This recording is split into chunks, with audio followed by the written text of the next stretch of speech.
tarde, bem-vindos a este painel inserido no IDC Futurescape de 2021. Bem-vindos a este grupo, a este fórum, onde convidamos um conjunto de digital leaders para discutir Future of Intelligence.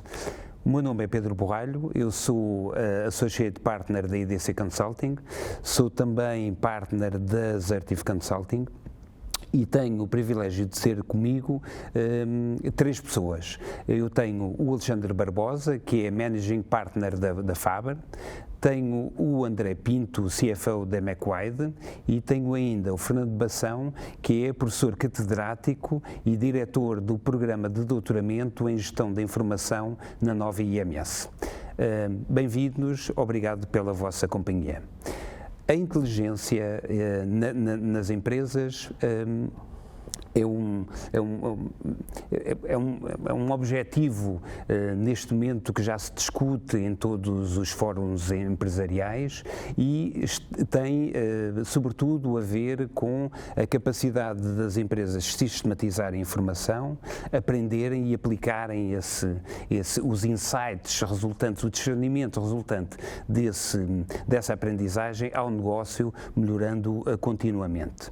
Eu preparei aqui apenas um conjunto de slides para a abertura que passo a apresentar. Estes slides estão baseados no Futurescape, Worldwide Future of Intelligence, as 10 principais previsões deste ano da IDC.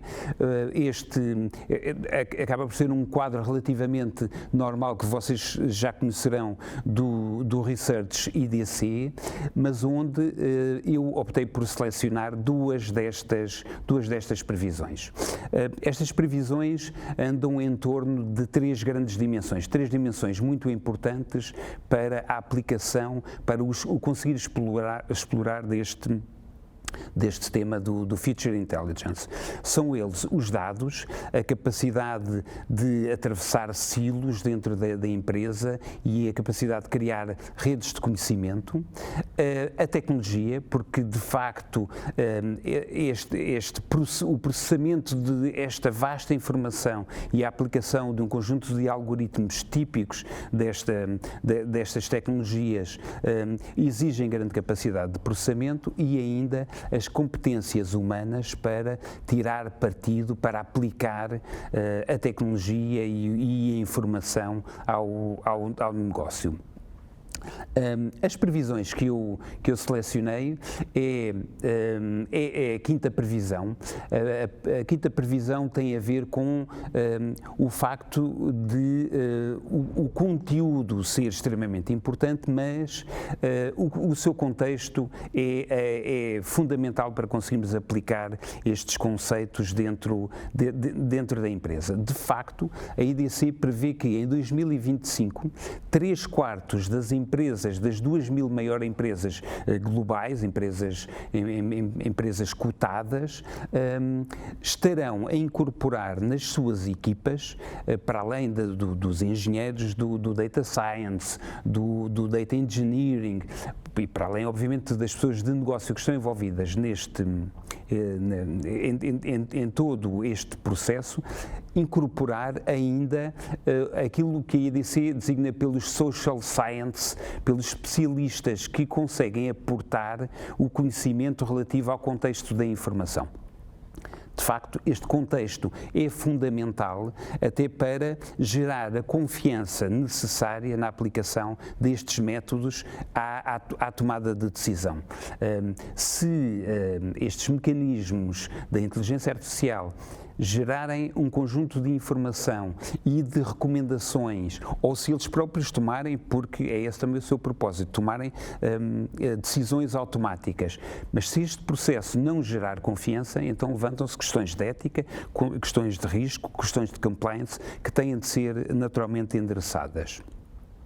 A segunda previsão que selecionei é a previsão número 10, que aponta para que em 2024 as organizações que não sejam capazes de conseguir fazer a articulação entre o crescente volume de dados ao dispor das organizações, entre os silos de decisão e a analítica que liga todos estes toda esta informação, as empresas que não consigam fazer esta articulação verão duplicada a sua pobreza de atenção. A pobreza de atenção é um conceito que foi explorado já por vários especialistas, mas em particular por Herbert Simon, que associa e que decorre do facto de quanto mais informação temos, também menos tempo temos para lhes dedicar a atenção. Esta é uma questão que já afeta a nossa sociedade. Nós no dia-a-dia vivemos inundados de informação, mas que afetará cada vez mais as empresas.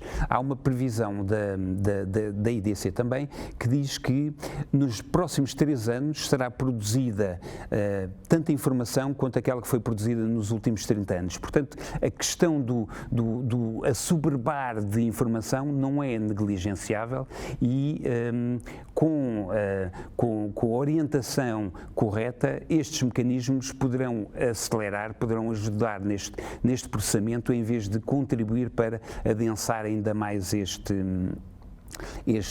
todo este problema. Passamos então ao painel, onde eu endereçaria ao Alexandre aqui a primeira pergunta. Alexandre, enquanto responsável por uma empresa de venture capital, vocês lidam com empresas dos mais variados setores, onde procuram, penso eu, aplicar estes mecanismos, estes métodos da inteligência ao negócio. De que forma é que estas startups, estas empresas, algumas delas já bem lançadas, tiram partido de todos estes mecanismos? Bom, obrigado pelo convite. Antes de mais, é um prazer partilhar o painel convosco e dar o meu contributo. De facto, a lente que eu posso aportar a esta interessante discussão é a lente do capital de risco, com a convicção de que o motor do empreendedorismo está a provocar uma grande transformação e é uma das formas de motivar a transformação digital e a adaptação do mundo empresarial aos novos tempos e às novas exigências. E aquilo que nós vemos a acontecer no mundo das startups é que há hoje uma nova geração de empresas que, com uma competência científica e com uma agilidade do ponto de vista tecnológico, que cada vez mais trabalha de forma íntima com as grandes empresas em múltiplos verticais, a endereçar precisamente alguns dos desafios que foram agora enunciados. Muito daquilo que as empresas procuram é uma forma de garantir a capacidade de assegurar qualidade de dados às suas equipas de Data Science e, portanto, a todas aquelas equipas que têm como mandato trabalhar dados, preparar dados, desenvolver modelos e ajudar a automatizar ou incorporar o nível de inteligência de que estamos a falar nos processos mais variados de tomada de decisão com benefício para os negócios. E esse desafio é um desafio que passa por uma série de aspectos de natureza prática. Hoje temos desafios grandes de conseguir implementar com sucesso os projetos, nomeadamente de machine learning, inteligência artificial, em vários verticais, com uma taxa de sucesso elevada, e esse é um dos grandes desafios. Muitas dos falhanços ou da taxa de falha de alguns projetos de implementação de inteligência artificial em mundo empresarial passa pela falta de acesso a dados com qualidade e, portanto, uma parte significativa das novas ferramentas, dos novos métodos de trabalho que nós vemos a serem adotados e lançados por startups visa precisamente resolver o problema da qualidade dos dados através de uma série de ferramentas e de técnicas que ainda não estão implementadas numa lógica de enterprise grade. Por outro lado, há que o fazer respeitando a privacidade de dados. Depois há o gradual penetração de modelos de inteligência artificial nos processos de tomada de decisão acaba por trazer um conjunto de outras implicações, nomeadamente, por exemplo, tudo tem a ver com a explainability e a capacidade de conferir transparência aos modelos de decisão, garantir cumprimento de, enfim, compliance com tudo aquilo que são os frameworks regulatórios em algumas indústrias e, portanto, a capacidade de explicar os processos de tomada de decisão. E, portanto, aquilo que nós vemos, isto são apenas alguns exemplos práticos do que nós vemos em que uma nova geração de empresas traz um domínio de ferramentas que nasce desenhada para estes desafios específicos que têm a ver com tudo aquilo que se faz em torno dos dados e que está no centro de muitas necessidades que as grandes empresas têm e, portanto, aquilo que nós vemos, aliás, numa das tendências que a IDC aponta e que é verdade patente em outros relatórios recentes a nível internacional, é que uma quantidade muito significativa de CTOs, CIOs ou executivos que tomam decisões nas principais indústrias veem que no curto e médio prazo uma das formas de incorporar esse nível de inovação e de competência técnica dentro das suas empresas é precisamente por incremento na colaboração com startups ou até mesmo dos movimentos de aquisição de algumas dessas empresas. Obrigado, Alexandre. Passo aqui ao André Pinto. André, ao contrário deste relato que ouvimos agora do Alexandre, onde estamos sobretudo a falar de startups e, portanto, onde é relativamente simples introduzir as novas tecnologias, criar os sistemas de informação de raiz para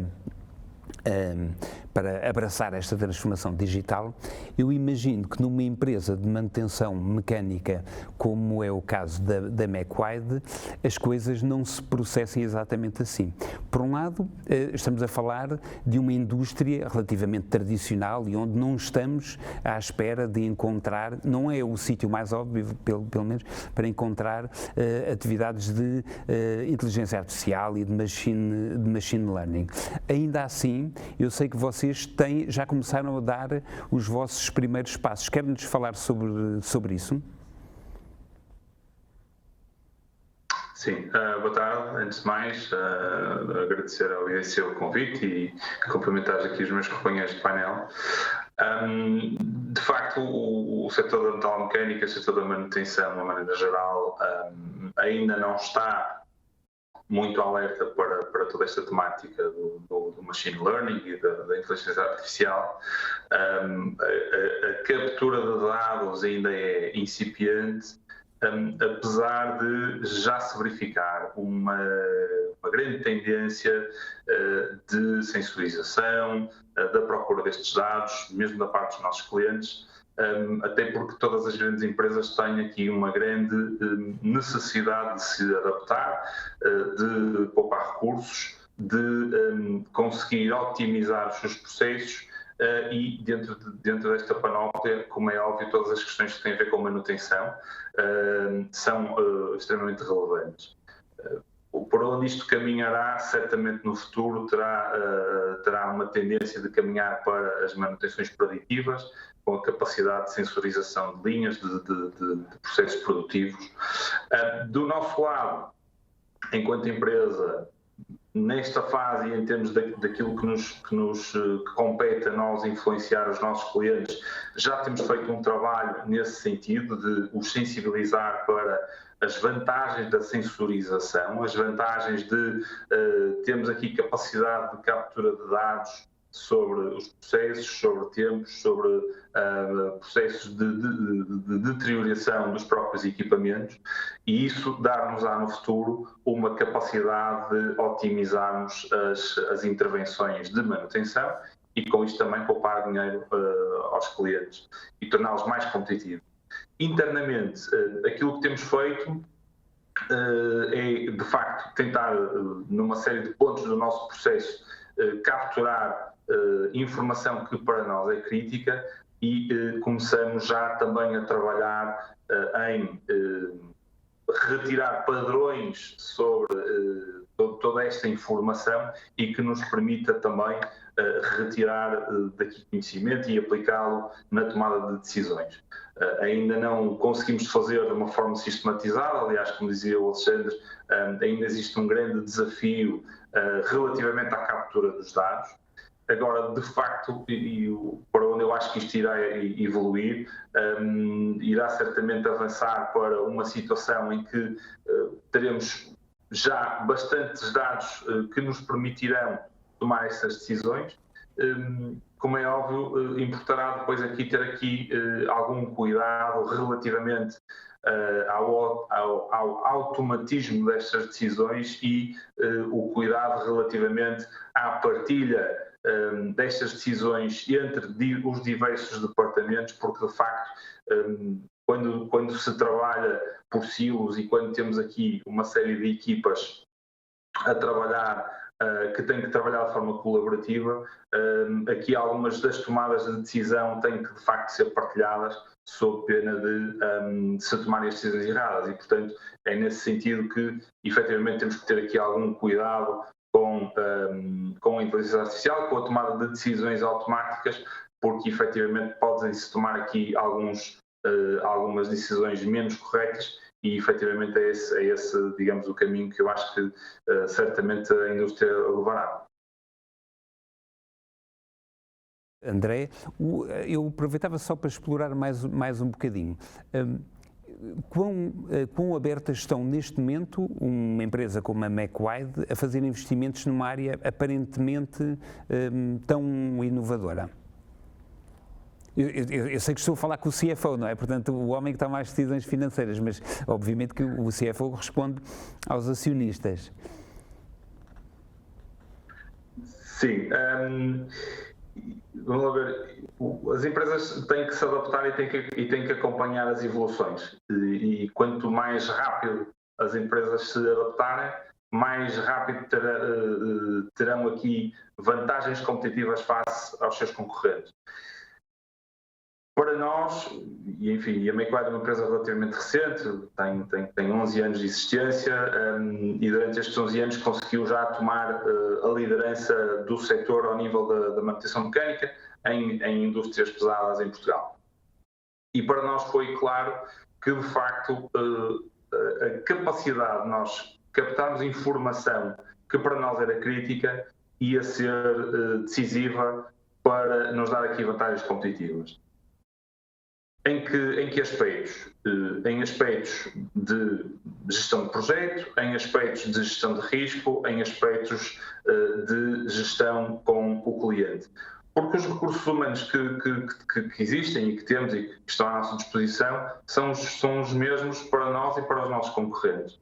E, de facto, aquilo que nos diferencia tem sido, de facto, esta capacidade de captura de informação relevante e a avaliação e tratamento da informação relevante para nos levar, de facto, aqui a tomar as decisões corretas. E eu, efetivamente, estou de acordo que as empresas devem investir e precisam de investir. E eu gosto particularmente, enfim, o termo inteligência artificial é um termo bastante abrangente. No nosso caso, aquilo que virá em primeiro lugar será certamente o machine learning. E, de facto, eu acho que as empresas vão ter mesmo que investir neste aspecto, sob pena de ficarem para trás na matéria da competitividade face aos concorrentes. E, portanto, como dizia o Alexandre também há pouco, uma das formas, de facto, é aumentar a colaboração com as entidades e as empresas, nomeadamente startups, muitas hoje em dia, que estão a dar passos neste sentido. Outra forma será a aquisição. Para uma empresa, para uma PME, para uma empresa de média dimensão, fazer uma aquisição numa empresa de inteligência artificial poderá não fazer muito sentido, mas efetivamente temos que recorrer cada vez mais, já o temos feito em situações ainda para já experimentais, temos de recorrer cada vez mais a estes serviços junto de startups. Como é óbvio, nem sempre é fácil encontrar soluções que, uma vez que estão a ser desenhadas de forma vertical, poderão não ser o mais adaptadas possível ao nosso setor. Compete-nos a nós depois fazer essa ligação e fazer as adaptações necessárias, mas efetivamente essa é uma tendência que as empresas terão que compreender e que terão de facto de se adaptar e fazer esse investimento. Obrigado, André. Fernando, enquanto investigador, enquanto também consultor de um conjunto alargado de empresas, que avaliação é que faz do nível de maturidade que na generalidade as nossas empresas em Portugal têm, ao nível da preparação para a transformação digital, para poderem acolher todos estes métodos, estes processos que temos estado aqui a discutir? Bom, antes de mais queria agradecer o convite da IDC, muito obrigado, é um prazer estar aqui hoje com tão distintos colegas. Em relação à pergunta, bom, eu acho que honestamente acho que é baixo, em geral. Agora, existem empresas que estão sentem muito essa pressão, que estão muito conscientes da importância que toda esta área poderá ter no futuro do desenvolvimento do seu negócio e que são consequentes com o investimento. Agora, e obviamente isto refere-se à minha experiência, que é muito parcial, eu diria que, em geral, essa preparação é relativamente baixa. E vamos ver, isto não é uma crítica, isto é uma observação e eu acho que tem motivos completamente atendíveis. Eu acho que há pouco estava a falar da pobreza da atenção. Eu acho que as empresas e os gestores em particular têm uma largura de banda limitada. Estes temas aparecem, mas não são os centrais no dia a dia. São coisas que normalmente exigem muita ponderação, muito investimento, muito comprometimento e, em certos aspectos, até alguma fé no desenvolvimento das coisas e que as coisas, ao desenvolver-se, irão encaminhar no sentido daquilo que era o objetivo inicial. É preciso arriscar, não é? Sim, obviamente, há aqui uma componente de risco de investimento significativo e há esse tema de tudo aquilo que é urgente, por vezes sobrepõe-se ao que é importante e, portanto, cria dificuldades na implementação disto. Depois, há um outro aspecto que me parece relevante, que é muitos destes temas, ou as consequências destes temas, por vezes, vão um pouco contra aquilo que é a forma tradicional de gerir uma organização, onde o conhecimento específico da área é muito valorizado e, os algoritmos não são propriamente uma ferramenta tradicional e que seja usada com muita frequência. Portanto, depois também há essa dificuldade, diria eu, de incorporar adequadamente estas tecnologias no contexto de negócio. Há também a falta de recursos humanos, na minha perspectiva, mas eu acho que o principal problema é aquele que já foi abordado pelos meus colegas de painel, são os dados. Ou seja, a ideia que eu tenho é que a maior parte das empresas tem a ideia que tem uma grande base de dados. Mas ter uma grande base de dados não significa ter informação relevante para aquilo que quer fazer. E, portanto, há muitas vezes um mismatch entre aquilo que os sistemas operacionais recolhem nas diferentes organizações e aquilo que é a informação necessária para se prosseguir os objetivos desejados. E, portanto, existe também a questão que o Alexandre falou da qualidade dos dados, que obviamente é central, e depois existe um enorme trabalho de conseguir, colocar estes dados, que são dos mais diferentes tipos, muitos deles não têm interesse nenhum para os objetivos daquilo que se pretende fazer, alinhados, digamos assim, com os sistemas que se querem desenvolver. Sem isso é completamente inviável. E, portanto, eu acho que a primeira questão, o aspecto mais importante, na minha opinião, para o arranque deste tipo de iniciativas nas organizações, não nas startups, que essas começam logo com estes temas em mente, é exatamente esse, é a questão dos dados, até que ponto é que eles são adequados para aquilo que se pretende fazer, a governança dos dados, que é um outro aspecto muito importante. Todos nós temos data warehouse e todas essas coisas, mas no fim do dia acaba sempre por ser uma folha Excel a salvar o dia, não é? Portanto, há algumas dificuldades na gestão da informação que também dificultam um início rápido, digamos assim, destes esforços de implementação deste tipo de sistemas de machine learning, por aí. Muito bem, obrigado, Fernando. Eu gostava de pegar no tema precisamente das competências, porque, embora eu reconheça daquilo que vocês foram falando sobre e a importância da qualidade dos dados, apesar de tudo, toda esta transformação de paradigma vai-se fazer com pessoas e, portanto, das duas uma, ou as competências nascem internamente, conseguimos desenvolvê-las internamente, o que eu acredito que levanta uma série de desafios, ou então surge por incorporação dessas competências.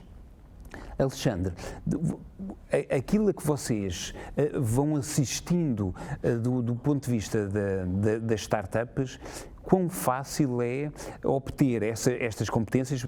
Pode ser, o Alexandre falou inclusive da incorporação por aquisição, mas também quão fácil é recrutar este talento ou quão fácil é contratar serviços que permitam fazer estes desenvolvimentos nesta área que na verdade é tão recente, não é? Eu acho que a questão das competências é uma questão central à capacidade de transformação digital e de adaptação a estas novas tecnologias por parte do mundo empresarial. Vamos lá ver, há 2 ou 3 pontos alguns data points de referência. Grande parte do valor que hoje é criado em várias indústrias é criado a partir do crescimento galopante de empresas que há uns anos eram pequenas startups e que consistentemente ao longo de 5 a 10 anos conseguem angariar dezenas de milhões de euros por parte de investidores de capital de risco das mais variadas dimensões. Isso faz com que haja um foco absolutamente disciplinado e concentrado na construção, na atração de talento, na construção de práticas sofisticadas e no desenvolvimento permanente numa lógica de roadmap produto das ferramentas que permitem às empresas, no fundo, gerir todo o flow de gestão de dados e todos os pipelines de dados. Por outro lado, há algo relevante, é que há várias indústrias que ao longo da última década começam a ver que o futuro vai ser mais dependente da capacidade de tratar bem dados, de processar dados, vai ser mais dependente da capacidade de incorporar machine learning, data science dentro dos vários negócios e não o contrário. E, portanto, há uma pressão muito grande e isso porventura será mais visível a nível internacional em várias indústrias de incorporar de forma significativa, eu diria mesmo massiva, muito deste talento dentro das empresas. Isto acontece em serviços financeiros, acontece na área da saúde, em digital health, em que a forma como os incumbentes estão a conseguir lidar com a pressão acelerada de transformação dos seus negócios é encontrar múltiplas formas de atrair esse talento para dentro das suas empresas, mas também múltiplas formas de colaborar com as empresas que são mais capazes de atrair esse talento. Nós, no sul da Europa e em Portugal em particular, temos tido ao longo dos últimos anos uma capacidade de atrair muita gente de várias origens com competências técnicas e tecnológicas que têm vindo a dotar as startups de uma capacidade local de construir equipas de engenharia e equipas de data science, mesmo que tenham organizações distribuídas com funções de front office nos Estados Unidos, ou em Inglaterra ou nos nórdicos, e portanto isso continua a ser uma tendência crescente apesar dos tempos que vivemos e das limitações circunstanciais que temos hoje em dia. Portanto, uma das coisas que nós vemos é que, por exemplo, alguns dos nossos próprios investidores nos nossos fundos, uma das motivações que têm em não só estar envolvidos com programas de colaboração com universidades, com aceleradoras, incubadoras e com as startups, é também poderem estar envolvidos com fundos de investimento através dos quais conseguem ter um acesso privilegiado a essa vigilância tecnológica, a esse radar de tendências, mas também uma porta privilegiada de acesso a startups que conseguem fazer projetos, desenvolver projetos e no fundo acelerar a agenda de inovação dessas empresas, mas também uma forma de chegar a esse talento e avaliar de que maneira é que a simples colaboração próxima ou mesmo o movimento de aquisição pode acelerar o processo de aculturação e de ganho de competências dentro das empresas. Por outro lado, e como última nota, a própria evolução das ferramentas de trabalho na área de Data Management e de Machine Learning faz com que aquilo que possa ser um grau de especialização ou de qualificação muito elevado que seja necessário em equipas de Data Science, aos poucos nós gradualmente vamos assistindo, assim como noutras esferas de Enterprise Software, à simplificação de algumas dessas vertentes, algumas das ferramentas, alguns dos processos, o que faz com que se consiga democratizar a taxa de penetração desse tipo de ferramentas dentro das empresas, sem ter que qualificar todas as equipas com o mesmo grau de competência científica. Muito bem. Obrigado, Alexandre. André, eu acredito que numa MacWide o angariar destas competências levante outro tipo de desafios. De que forma é que vocês têm conseguido fazer esta aproximação?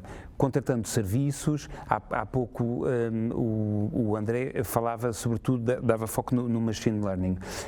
É uma contratação mais orientada ao produto, algo, solução out of the box que responda à necessidade do negócio? Como é que isto se processa numa empresa como a vossa?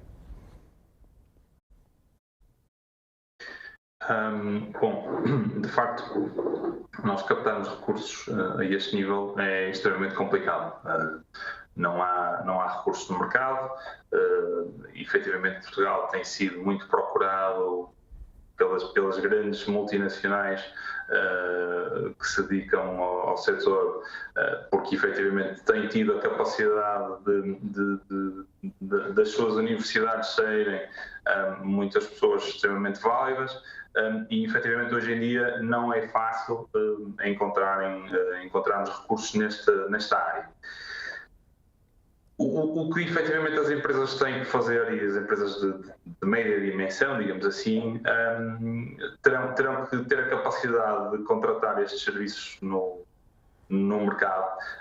Não é fácil porque efetivamente normalmente as soluções não estão, sendo verticais, não estão vocacionadas para nichos de mercado.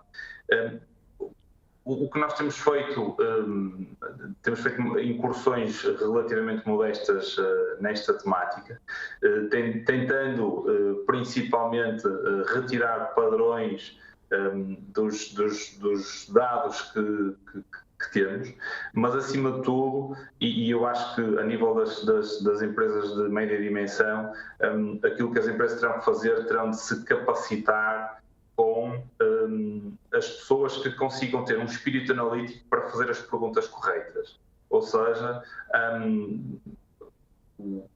teremos a capacidade de fazer aquisição de software de uma forma mais adequada ou mais abstrata, farão o tratamento de dados e conseguiremos ter aqui alguma capacidade de machine learning, mas acima de tudo precisamos ter depois pessoas que analisem esses resultados e consigam fazer as perguntas corretas, por forma também a direcionar este próprio machine learning e a fazermos aqui afinações aos algoritmos, porque de facto será nessa vertente que teremos aqui a capacidade de retirar valor acrescentado.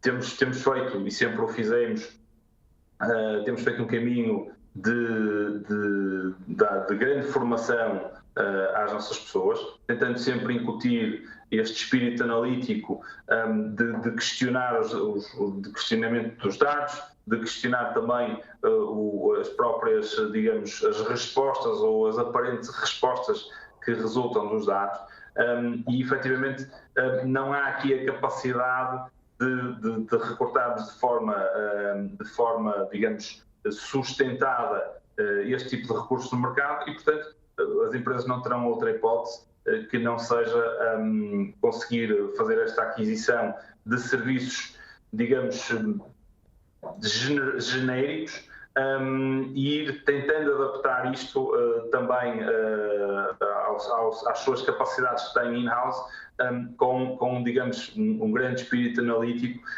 para conseguir, de facto, extrair as vantagens do machine learning. Acrescentaria uma pergunta para uma resposta também relativamente rápida. Vocês têm uma área de inovação na McWide? Nós temos uma área de inovação que tem duas vertentes.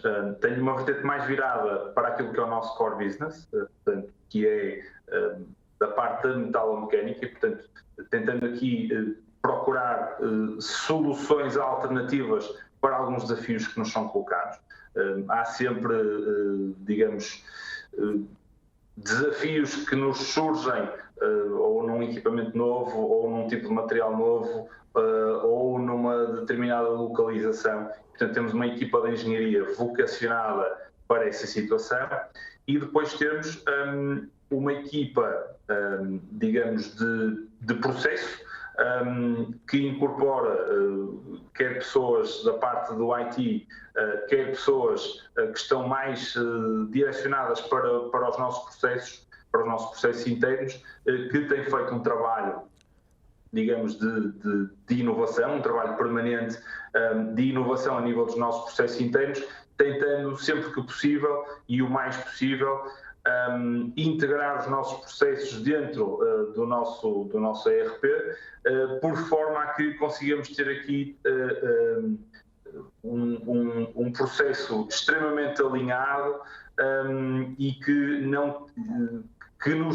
nos permita ter pontos de controle automatizados sem a necessidade da intervenção humana.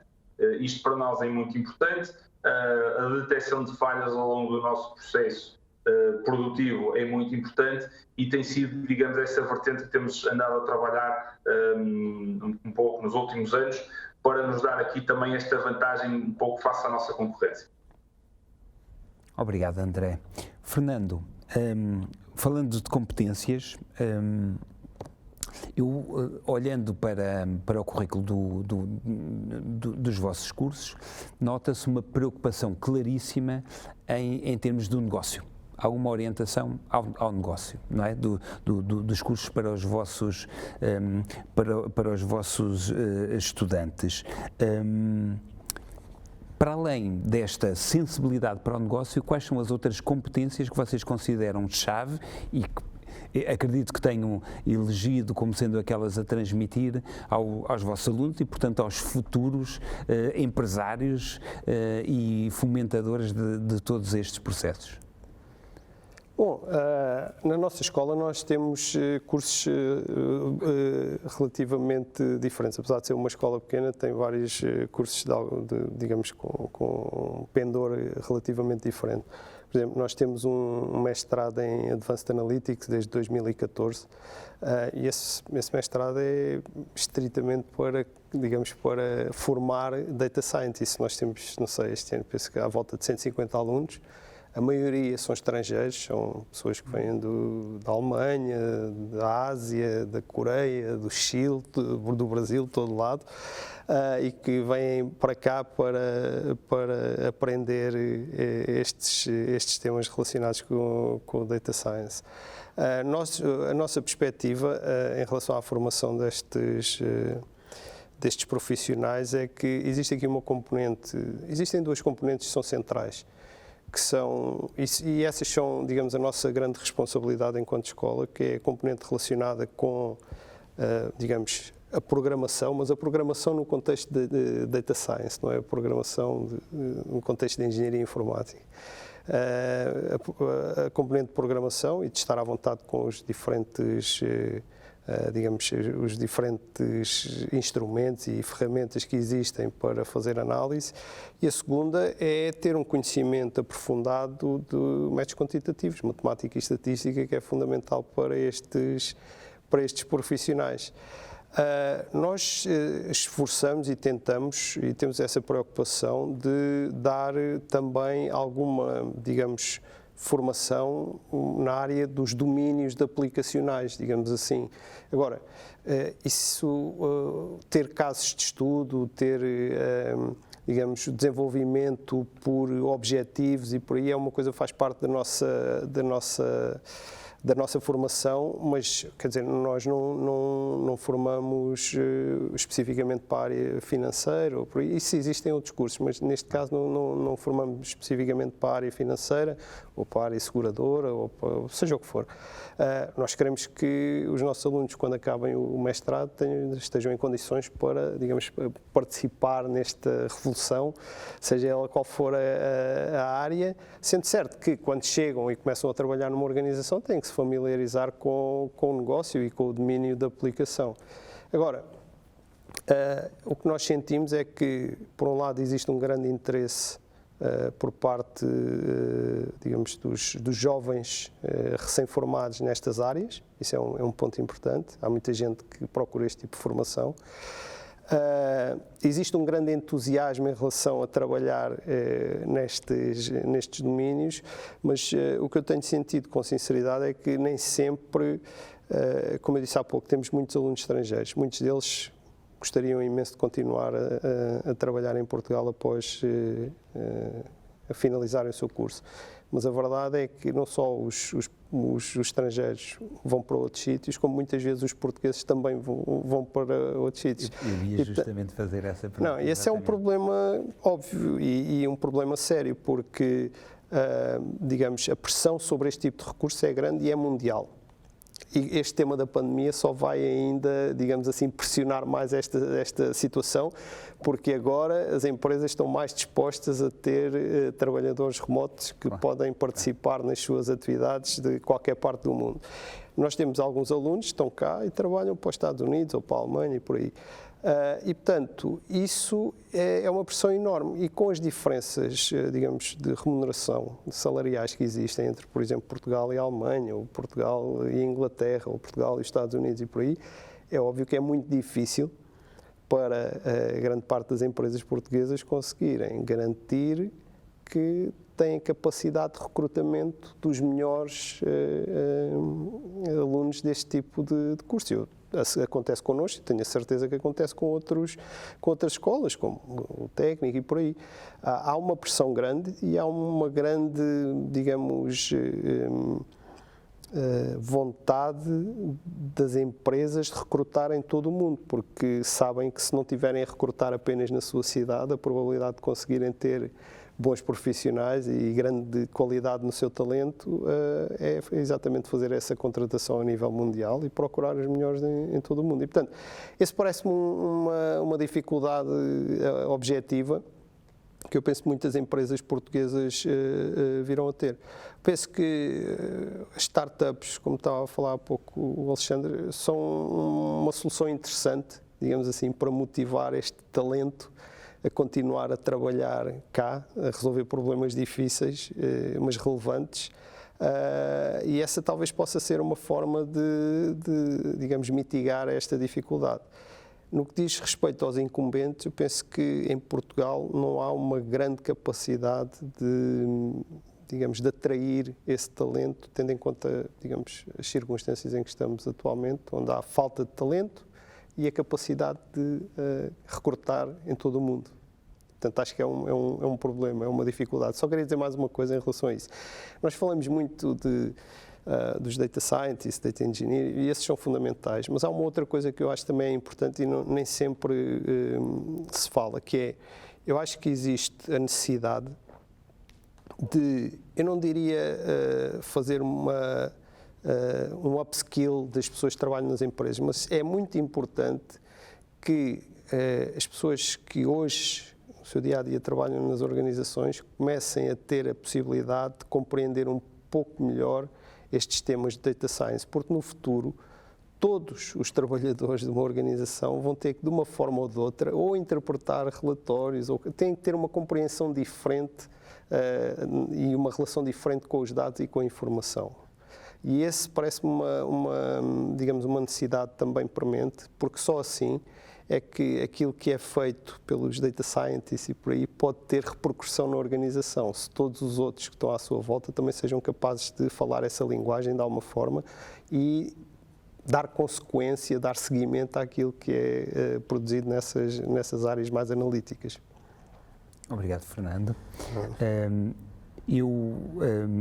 Deixem-me só fazer aqui uma tentativa de apanhado dos pontos mais importantes. Falámos da importância da qualidade dos dados. Temos aqui um processo fim a fim em que os dados estão no início e, como tal, a qualidade é crucial.